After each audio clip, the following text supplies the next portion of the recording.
voilà. Bonjour Bruno. Bonjour Sandy, comment ça va? Ça va bien et toi? Bah super. Tu nous as trouvé? Facilement.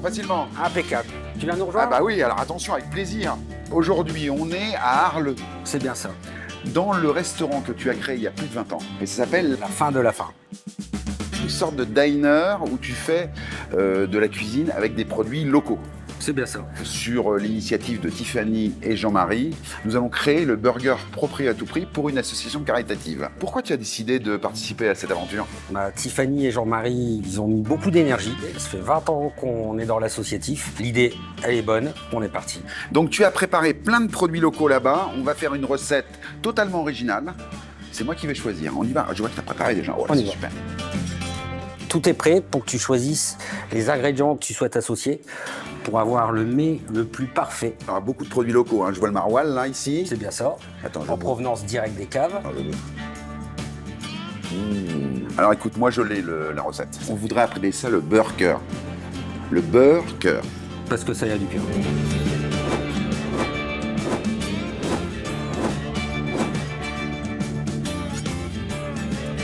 Allez, c'est parti.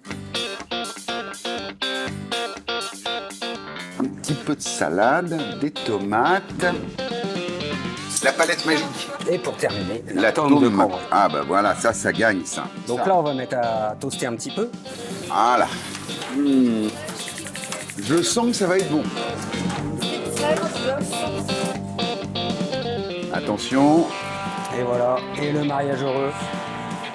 Merveilleux. C'est sublimissime. Alors je goûte, hein, attention. Hein.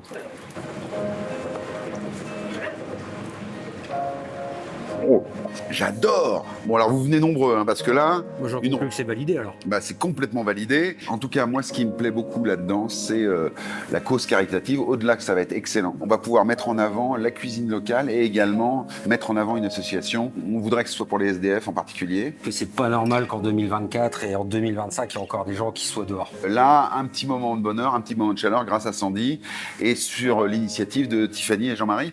Tous les bénéfices seront intégralement reversés à une œuvre caritative pour les SDF. Les gens du Nord, en général, vous avez du cœur. On a du cœur, on n'a peut-être pas beaucoup de soleil, mais le soleil, on l'a dans le cœur.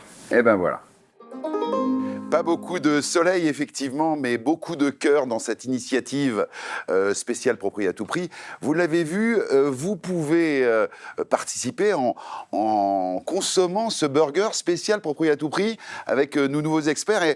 Et je dois avouer que je suis assez fier de recevoir dans cette troisième partie monsieur le vice-président du Sénat, Loïc Hervé, grâce à Francis. Vous représentez dignement la Haute-Savoie tous les deux et on est très heureux de te recevoir, Loïc. Merci. Alors on aura également Montpellier et le Beaujolais-Val-de-Saône qui sont représentés. Dans cette troisième partie, vraie crise ou fausse frayeur pour le neuf. Qu'est-ce que le Sénat et en particulier Loïc en pense? D'abord, c'est un secteur qui est absolument vital pour l'économie française. C'est un secteur qui est porteur, le secteur du bâtiment, du logement en particulier.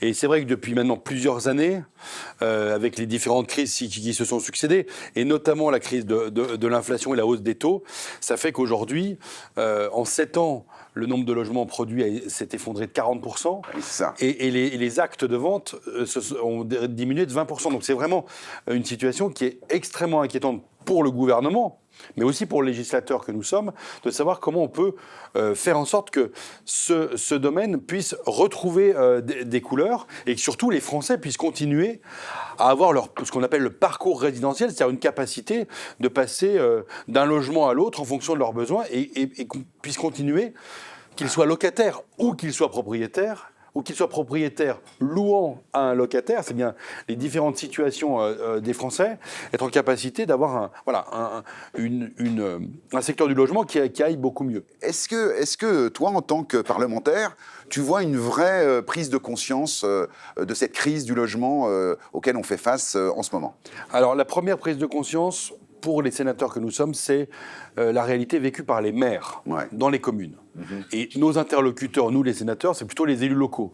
Donc en permanence, cette question, et singulièrement en Haute-Savoie ou en Auvergne-Rhône-Alpes, cette question du logement, c'est une question qui est permanente pour le sénateur que je suis. Donc crise du logement, difficulté d'accéder au logement, la question de la rénovation, enfin tous ces sujets-là sont des sujets qui nous viennent aux oreilles en permanence. La question des outils est une autre question, parce que pour soutenir le logement, ce sont des milliards d'euros qu'il faut pour rénover le parc de l'ancien, qui est quelque chose de très important, puisque le logement, c'est le 4e émetteur de gaz à effet de serre. Donc si on est toujours dans une logique d'améliorer les choses et aussi de réduire les charges pour les propriétaires locataires, c'est quelque chose de très important, mais ça coûte très cher. Et puis si on veut soutenir la production de logement, que ce soit du logement locatif, du logement en primo-accession, du logement social, ça demande beaucoup d'argent. Et puis on a eu cette année l'extinction progressive du dispositif Pinel, qui est en fait l'héritier, ce dispositif de tous les... Quand j'étais enfant, c'était Périsol, ça, quelque chose comme ça. Voilà, donc ça a toujours... Et en fait, chaque année, une année après l'autre, on a toujours maintenu un système qui permet à des propriétaires de défiscaliser sur l'impôt sur le revenu. Et ça, c'est quelque chose qui est alors très difficile à quantifier en termes d'apport, mais qui permet aussi de soutenir la production de logements. Alors, effectivement, sur l'investissement, on est d'accord, il faut que ça soit les promoteurs, les privés qui, effectivement, se bougent. Mais, par exemple, la délivrance des permis de construire qui ont chuté en 2023 et 2024, est-ce que, là, l'État n'a pas quelque chose à faire? Et quelle est la position d'un sénateur comme toi pour faire avancer les choses? Alors, simplifier. C'est trop compliqué aujourd'hui d'obtenir un permis de construire. Il faut simplifier. Quand un politique dit ça, en général, on se dit qu'il y a un loup. Mais moi, je le crois fondamentalement. Je veux dire, les délais sont trop longs, les procédures sont trop longues, elles sont redondantes. Il y a tout le domaine du contentieux, qui ne dépend pas que du Parlement, qui dépend aussi évidemment des juridictions. Et puis, on a la RE 2020 ou le ZAN, qui font qu'on a un renchérissement aussi des conditions dans lesquelles on peut réaliser. Donc il y a une nécessité d'intervenir de manière structurelle sur la question de la... On l'a vu dans cette émission, baisse des permis de construire, hausse des prix des matériaux, difficulté des promoteurs, beaucoup de promoteurs, plus de 300 qui ont déposé le bilan en 2024. On en parlait, Marie. Oui, moi je voudrais apporter une petite précision. Donc en 2024, il n'y a eu que seulement 250 000 logements construits. Il faut remonter 70 ans en arrière pour avoir un nombre aussi faible, alors qu'on est 20 millions d'habitants en moins. Donc à un moment donné, ça va poser problème. Bien sûr, et surtout, ça empêche les familles françaises. Je pense notamment à la génération qui est celle du travail, c'est-à-dire qui a 30, 35 ans, qui s'installe dans la vie, et c'est le cas dans nos départements, je pense à Montpellier, à la région lyonnaise, à la Haute-Savoie, où en fait les gens vivent dans un appartement avec une pièce en moins. Oui, c'est ça. Donc c'est des parents qui vivent dans le salon, plusieurs enfants dans les chambres, etc. Donc ça ne va pas du tout. C'est-à-dire qu'en fait, en termes de cohésion sociale et de fonctionnement de la société, on a une vraie difficulté.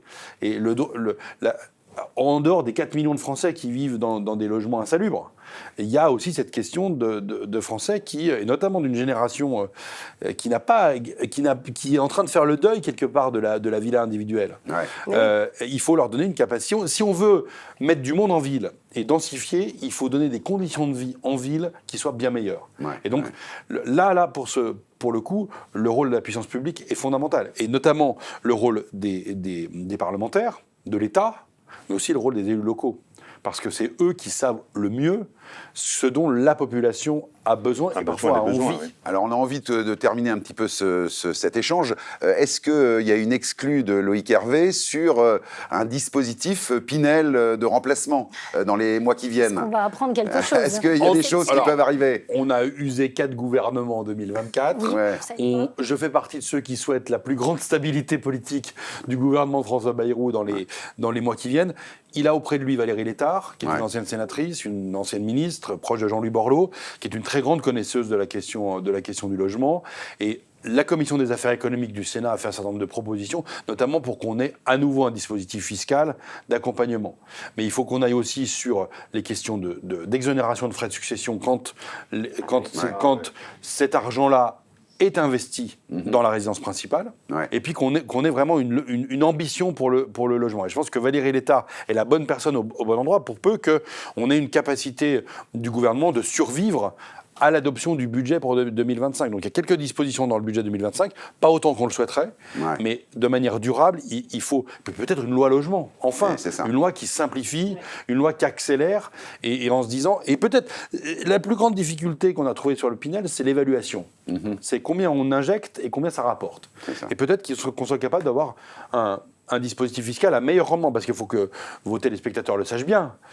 L'argent qu'on injecte dans C'est le de la- logement, c'est les impôts. c'est les impôts des autres. Donc c'est nécessaire d'avoir un cercle le plus vertueux possible.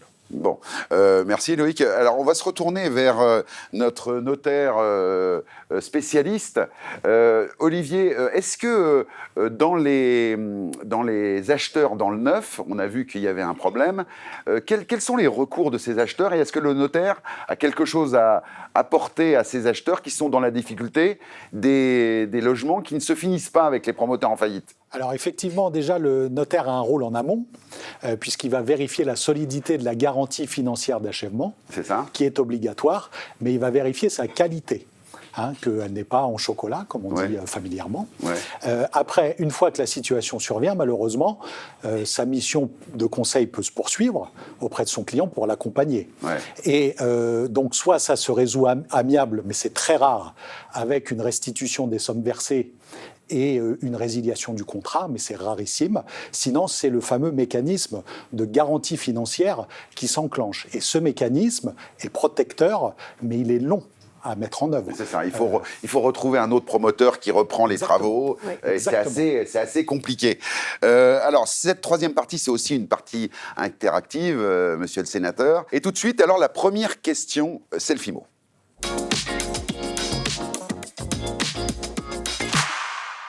Bonjour Stéphanie de Monceau, quelles sont les aides fiscales qui justifieraient d'un achat dans le neuf ? Alors, les aides fiscales, on vient d'en parler, effectivement. Alors, les aides fiscales, il va y en avoir ou pas, monsieur le sénateur? On est un peu dans le flou, là. On est dans le flou d'un dispositif qui supplanterait ou succéderait au dispositif, Sans discussion, du moins. Pinel. Ça n'est pas exclu, ça coûte beaucoup d'argent, je le dis, sur plusieurs années, c'est en milliards d'euros, et le Pinel finira de produire ses effets en 2038. Ah oui, Donc c'est c'est ça. vraiment des dispositifs de très long terme, puisqu'il s'agit de vis-à-vis des propriétaires qui ont le courage de s'engager, d'investir, d'endosser un certain nombre de risques. Le risque étant les impayés, le risque étant de ne pas trouver de locataire. Vis-à-vis de ces propriétaires-là, la capacité de leur garantir une durabilité. Et surtout, dans ce dispositif-là, par rapport à votre téléspectatrice, c'est le déclic. C'est-à-dire, j'ai de l'épargne, j'ai quelques revenus, je veux défiscaliser. À quel moment je fais la bascule et je prends ma part de risque pour dire, sur les 20 ou 25 ans qui viennent, je vais me lancer dans cette aventure. Et ça, c'est important. On voit que les dispositifs fiscaux sont souvent déclencheurs d'un investissement Absolument. immobilier parmi les Français. Absolument. Et s'il n'y en a pas, Il y a moins d'investissement. Moins d'investissement. Et on manque de logements aujourd'hui. On manque de logement. Deuxième question. Bonjour, Alexis de Lyon. Faut-il se tourner vers des grands promoteurs pour éviter les mauvaises surprises ? On peut peut-être se retourner une dernière fois vers Olivier. Quelles sont les garanties que l'on peut avoir et qu'est-ce qu'on doit vérifier quand on est un client potentiel pour le neuf sur le promoteur? Sur le promoteur, on peut faire des recherches, il y a beaucoup de ressources en ligne.